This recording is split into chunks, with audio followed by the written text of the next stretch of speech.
Star Wars is full of important moments that change the fate of the galaxy.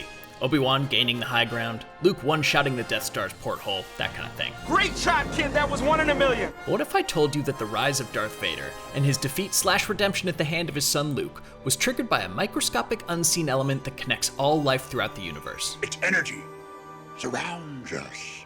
No, not the Force. I'm talking about moisture. Have faith, Star Wars fans. All will be explained. With the help of Fandom's inexhaustible trove of Star Wars data, let's go down the rabbit hole and see what waits on the other side.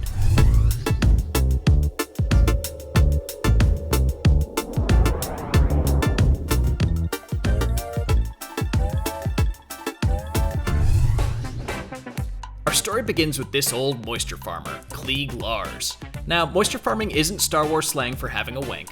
It's actually a crucial profession on a waterless world like Tatooine. Klieg here runs the Lars family moisture farm out in the Jundland Wastes. If you're keeping score at home, that's one of the most remote regions of one of the most remote planets in the galaxy. If there's a bright center to the universe, you're on the planet that it's farthest from. It's like if West Virginia had its own West Virginia. Why does Klieg live there? Because his pa lived there. Why did his pa live there? God only knows. What are you hiding from, Lars, huh? In fact, the Lars homestead is so far out in the sticks, it butts up against Tusken Raider territory. The films would have you believe Tuskens are a constant menace, but they generally stay away from all human settlements except the ones directly adjacent to their land, like the Lars family farm. And because a man can't farm all that moisture alone, and no one in their right mind would do that job willingly, he buys a slave woman named Shmi from one of George Lucas's many hilarious ethnic stereotype aliens. How's he gonna pay for all of this? Let's keep going deeper.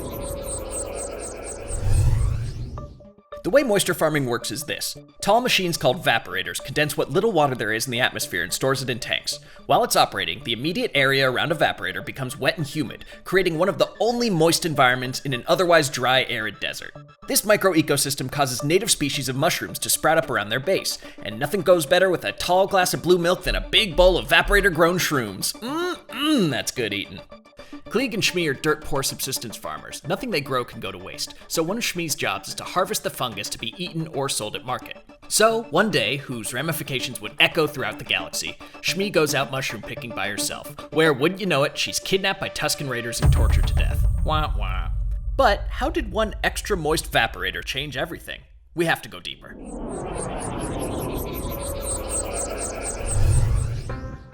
We all remember Shmi's son Anakin, right? That rat-tailed Padawan with an attitude? His mom's abduction while mushroom picking triggers his first full-blown rage-fueled step towards the dark side. He slaughters the Tusken Raiders who kidnapped his mother. But just the men, right? Not the women and children too? Not just the men, but the women and the children too. Dang. You may be thinking it was Anakin's particular inability to control his emotions that triggered all of this. Then again, what teenage boy isn't a little dramatic? And I think most importantly, if Klieg Lars had been involved in any trade other than moisture farming, or his moisture farm was anywhere other than the furthest edge of human settlement, or Shmi's task hadn't been to pick the shrooms that only grow on moisture farming equipment, everything would change. Because if Shmi had died of a farming accident or natural causes, then Anakin never comes home to commit his first genocide. There'd be no one to side! He never confides the secret to Palpatine, who then can't manipulate his thirst for revenge later on, i.e. getting him to pop Count Dooku's head off like a ripe vaporator mushroom. Do it. Without the trauma of being unable to save his mom, Anakin's dark side wouldn't have been so easy to trigger when Palpatine says Padme's life is in danger, especially since Padme kind of blurs the line between surrogate mother and lover in Anakin's life, no? I mean, I can't be the only one who got those vibes. Are you an angel? What? Without this deep fear of losing his Pad Mom all over again, he can't be swayed to save Palpatine from Mace Windu. If that doesn't happen, Order 66 never happens, and the Clone Wars end in victory for the Jedi. So you can thank and or blame the particularities of moisture farming for the rise of Darth Vader and the downfall of the Jedi Order. But don't worry, my Hydro homies, moisture giveth as well as taketh away. And to find out how, we still have to go deeper.